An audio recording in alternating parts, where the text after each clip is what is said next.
कुंभारी येथील गोदुताई विडी गुरुकुल ब ग्रुपमध्ये मोहरम निमित्त सवारी पंजाची मिरवणूक मोठ्या उत्साहात पार पडली। मोहरमच्या निमित्ताने सोलापूर शहरातील विविध भागांमध्ये धार्मिक श्रद्धेने आणि शांततेने कार्यक्रम पार पडत आहेत। कुंभारी येथील गोदुताई विडी गुरुकुल ब ग्रुप परिसरात देखील रविवारी मोहरम निमित्त पारंपरिक सवारी पंजाची मिरवणूक काढण्यात आली। या धार्मिक मिरवणुकीस परिसरातील नागरिकांनी उत्कृष्ट प्रतिसाद दिला। या मिरवणुकीत हजरत इमाम हुसेन यांच्या बलिदानाचे स्मरण करण्यात आले। सवारी पंजा मिरवणुकीत युवक मोठ्या संख्येने सहभागी झाले होते। ढोल ताशाच्या गजरात आणि नारे तकबीर व मसरी यांच्या वातावरणात मिरवणूक शांततेत आणि अत्यंत श्रद्धेने पार पडली। मिरवणुकीदरम्यान शिस्तबद्धतेचे उत्कृष्ट उदाहरण पाहायला मिळाले।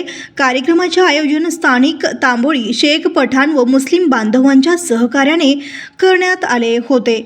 महिलांनी घराबाहेर येत पाण्याची व्यवस्था केली होती व तसेच अनेकांनी निरंजन लावून इमाम हुसेन यांच्या शौर्याला सलाम केले।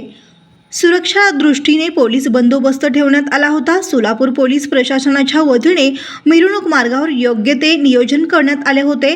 कुठलाही अनुचित प्रकार घडू न देता धार्मिक सलोख्याचे उत्तम उदाहरण या ठिकाणी पाहायला मिळाले। या मिरवणुकीत छोट्या मुलांसह ते वृद्धांपर्यंत सर्व वयोगटातील श्रद्धाळूंनी सहभाग घेतला। मिरवणुकीच्या शेवटी सर्वांनी शांततेसाठी व देशात एकोपा टिकवून ठेवण्यासाठी प्रार्थना केली।